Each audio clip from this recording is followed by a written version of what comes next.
Se mi chiedessero, Andrea, mi consigli un libro per iniziare la mia collezione? La mia risposta sarebbe American Photographs di Walker Evans. Nato nel 1903 a St. Louis, nel Missouri, da una famiglia benestante, dopo gli studi lavora per un breve periodo alla Public Library di New York e nel 1926 parte per Parigi, dove frequenta per un anno alcuni corsi alla Sorbona. In questo periodo Evans conosce il lavoro fotografico di Eugene Atget e August Sander, rimanendo profondamente impressionato e influenzato dalla ricerca sul paesaggio urbano, la ritrattistica e la catalogazione. Tornando in America nel 1927 decide di diventare fotografo. La prima edizione di questo libro è stata pubblicata nel 1938 in collegamento all'omonima mostra personale di Evans al MoMA, la quale è stata la prima mostra personale di un fotografo nella storia del MoMA. Una vera pietra miliare della storia della fotografia, che ha influenzato intere generazioni di fotografi.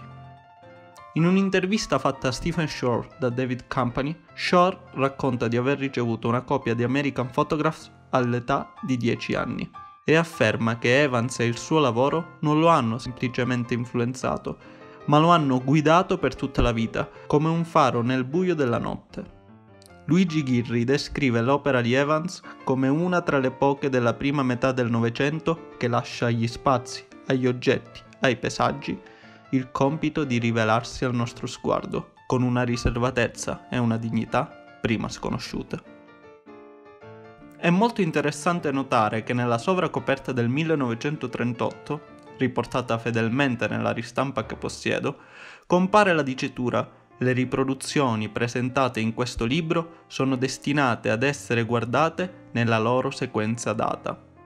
Questo perché American Photographs non è semplicemente un catalogo di una mostra, ma un vero e proprio libro che assume significato non nella visione della singola foto, ma nell'insieme di esse e nell'ordine prestabilito dall'autore. Il libro presenta una qualità di stampa e dei materiali davvero eccezionale. È diviso in 2 parti e consta di 87 fotografie. Nella prima sezione, che potrebbe essere chiamata People by Photography, troviamo una sorta di sintesi di quella che può essere interpretata come fisionomia di una nazione. Nella seconda sezione troviamo invece uno studio sul paesaggio urbano che ricerca in ogni dove una qualche presenza dello spirito dei nativi americani. In un passo del saggio che possiamo trovare a fine libro, Lincoln Kirstein afferma: «L'occhio fotografico di Walker Evans rappresenta molto di più nel passato della fotografia e nel suo presente americano.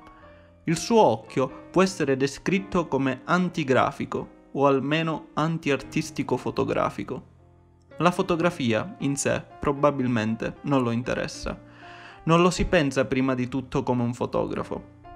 Quando si vedono certi luoghi, certi cimeli della civiltà americana passata o presente, in campagna o in strada di città, si ha la sensazione che richiedano la sua macchina fotografica, dato che ha già registrato in modo unico tutto ciò. Fisicamente le immagini di questo libro esistono come stampe separate. Manca loro la superficie, l'evidente continuità dell'immagine in movimento, che, per la sua natura fisica, costringe l'osservatore a percepire una serie di immagini come parti di un tutto. Ma queste fotografie, necessariamente viste singolarmente, non sono concepite come immagini isolate fatte dalla macchina fotografica girata indiscriminatamente qua e là. Esse esistono, in effetti, come una raccolta di affermazioni che derivano e presentano un atteggiamento coerente. Guardate in sequenza, sono travolgenti nella loro esaustività di dettagli, nella loro completezza, nella loro poesia di contrasto e, per chi lo desidera vederlo, la loro implicazione morale.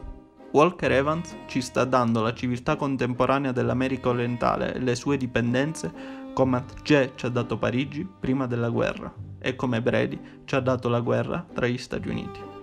Questo può sembrare a prima vista una pretesa stravagante per un giovane artista in relazione a un soggetto così vasto come la civiltà americana contemporanea, ma dopo aver guardato queste immagini con tutti i loro dettagli chiari, orribili e belli, La loro follia aperta e la loro pietosa grandezza confronta questa visione di un continente così com'è. Quale poeta ha detto così tanto? Quale pittore ha mostrato così tanto? Siamo arrivati alle conclusioni anche di questa puntata. Cosa posso dire? American Photograph è per me una fonte di ispirazione continua e il suo autore è, a mio avviso, uno dei migliori fotografi che siano mai esistiti. Un libro che esplora in modo molto profondo ogni soggetto al suo interno e che fa capire sin da subito che per leggere le fotografie serve tempo, pazienza e curiosità. Dopo aver capito questi 3 requisiti fondamentali, il libro consentirà a noi lettori di perderci in ogni singolo particolare presente nelle immagini, donandoci un nuovo modo di vedere le cose. Spero che questa puntata vi sia piaciuta. Ci vediamo al prossimo video con un altro fotolibro.